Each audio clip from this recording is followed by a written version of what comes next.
Good, welcome back to the West Ham world. I hope you're all well. It's just finished. West Ham 1, Tottenham 1. Um, Probably fair at the end of it.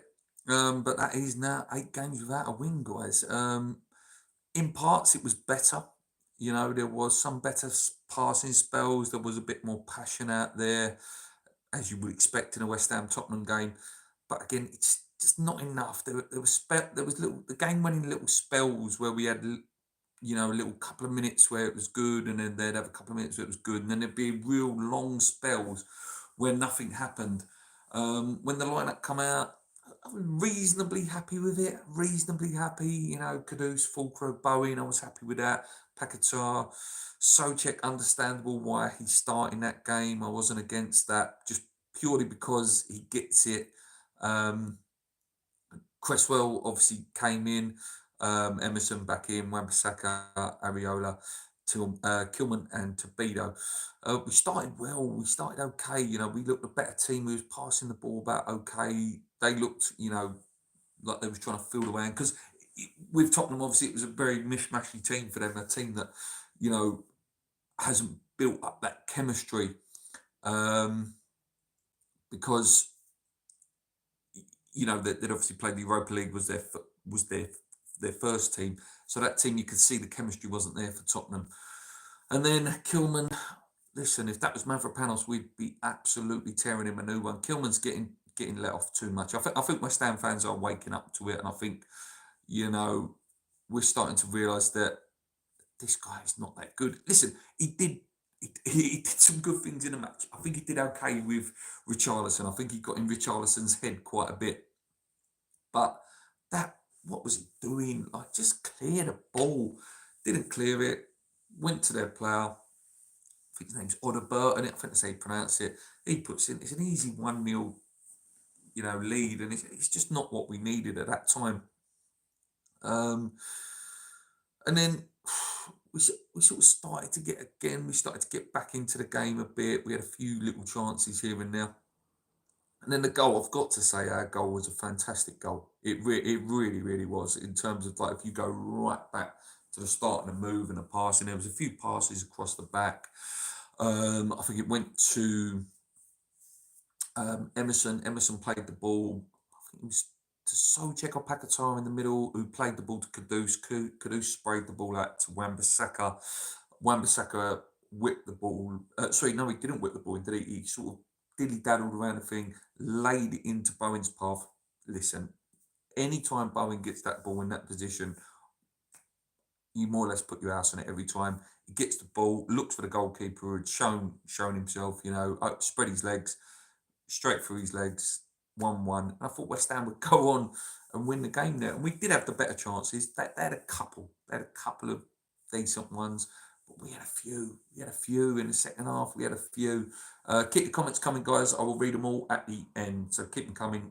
I can see they're coming in. I'll read them at the end.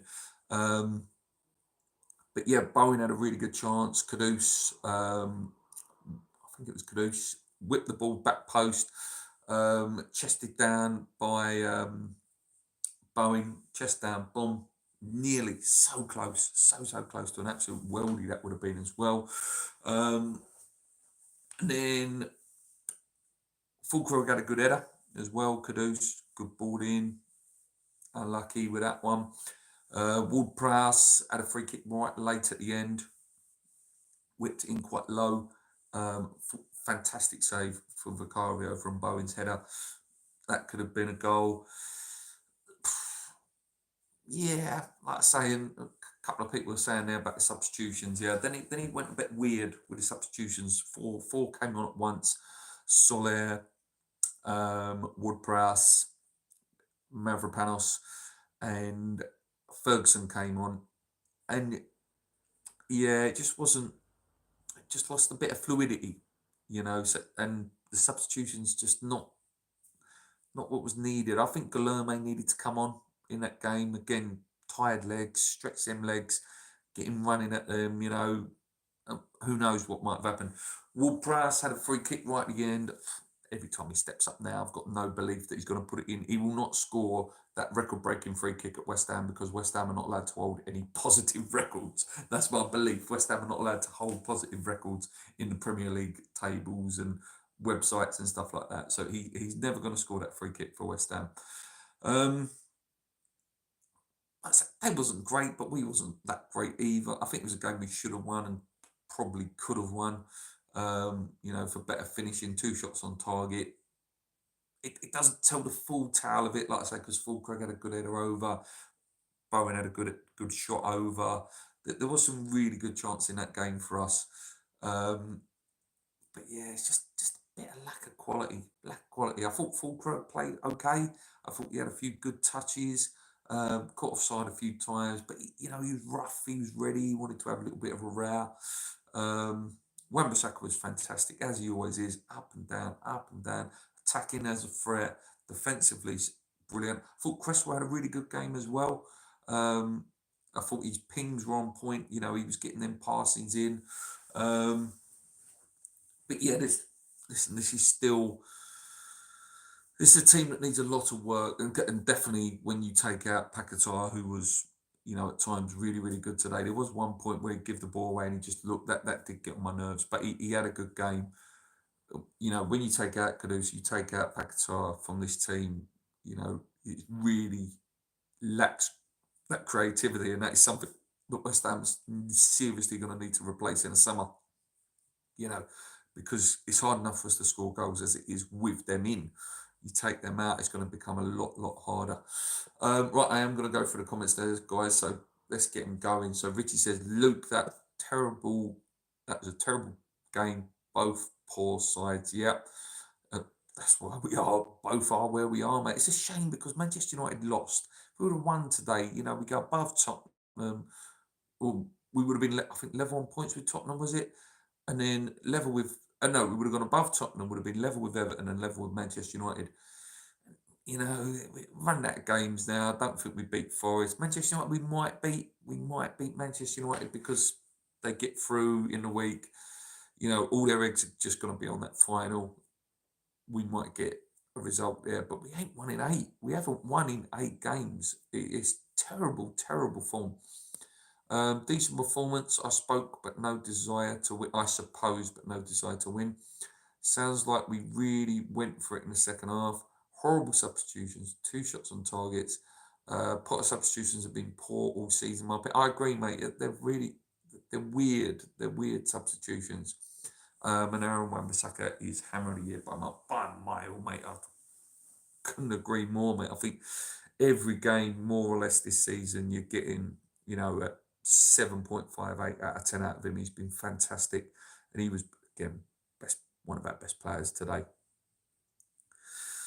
So, yep, we stay 17th, which is not great. It's probably where we're going to finish now as well. We might get a lucky win, like I say, against Manchester United and Ipswich. We might pick up 2 wins.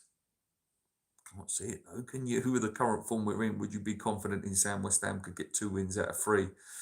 I can't. To be honest with you, I can see us not winning another game.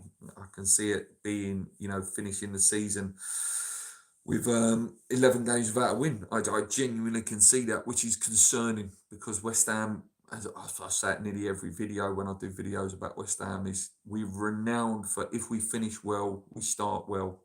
And if we finish bad in a season, we start bad in a season. And it's worrying.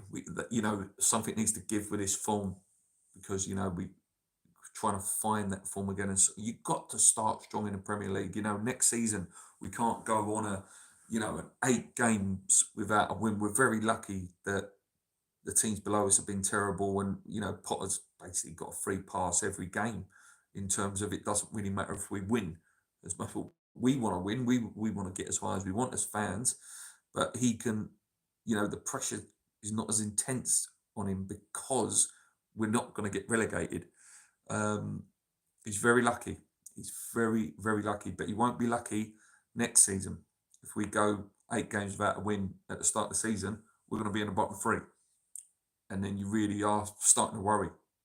If he gets his transfer window and gets the players he wants and it doesn't quite work, we could be in a lot of trouble.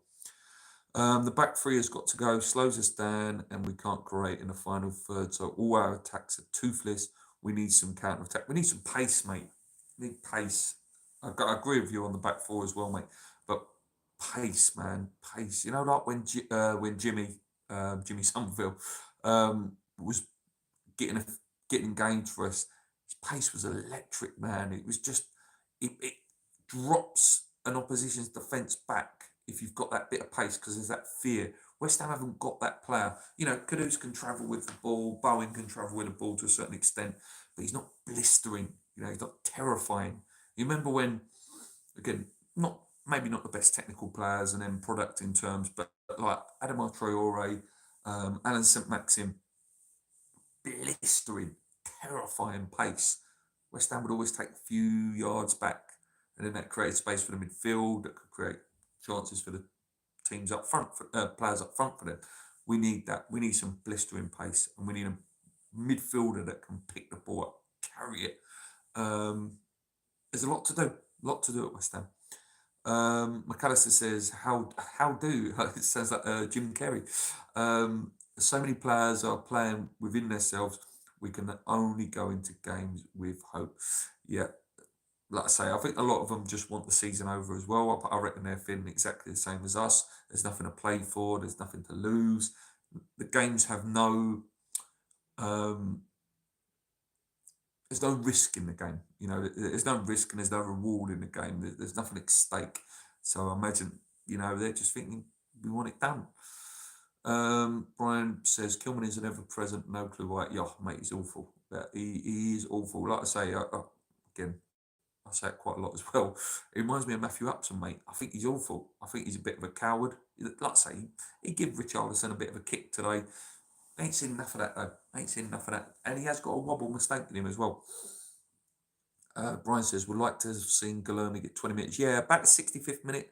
You know, I was texting in my WhatsApp group saying, come on, time for Guilherme now, time for that pace, time for a bit of, you know, youth, no fear, dynamism that he's got. But yeah, we didn't get to see him again. This, you know, it's a shame. It's a shame. Again, these are little easy wins that Potter can give himself. You know, it's not perfect for him at the minute, but there's easy wins he can give himself. Bring Guilherme on, lift the fans. We get to see another one. Or if, you know, if Alford, which he weren't on the bench today, but, you know, if Lewis Alford was there, bring him on, gives the fans a lift. You would think Potter would go for it more, given there's no risk. That's it, mate. That's what I don't get. This is what I don't get. There's nothing to lose. Like, we don't like losing to Tottenham. We don't like losing in general. But there's nothing. There is nothing at stake. There is nothing at stake that we cannot go down. We cannot qualify. We won't lose a European place because we can't qualify. It's weird. It's weird. And if he's this safe with, or pragmatic, should we say, with nothing to lose, what the hell is he going to be when there's actually something to lose? I don't know. Both teams awful though. But both teams should not be down there. Whatever you think of Tottenham, you know, Tottenham shouldn't be down there. West Ham shouldn't be down that low. Manchester United shouldn't be that low. But at the end of the day, the Premier League table does not lie. Over 38 games, which it will be in a couple of weeks' time, we've not been good enough. They've not been good enough. Manchester United have not been good enough. And this was a real opportunity this year, I think. I think if West Ham would have had one of them decent seasons that we've had a couple of times in the last sort of 8 years, I think there's a really good chance we could have finished 6th, 7th this year and, you know, got back into Europe. But as always, with West Ham, it doesn't ever work out that way, does it? Anyway, guys, thank you for watching. Those of you that have joined me live, I really, really appreciate it. Because I know, like, the Geos go live and, you know, Mick goes live on Claret and Boo. Sorry, Nick goes live. And I'll probably go and watch them now finished. Until next time, guys, please hit the like button. Please hit the subscribe button. I'll be back. We'll build up to the Forest game. Yeah, just get this season over with now. Get the season over with. Come on, you wines. Keep believing.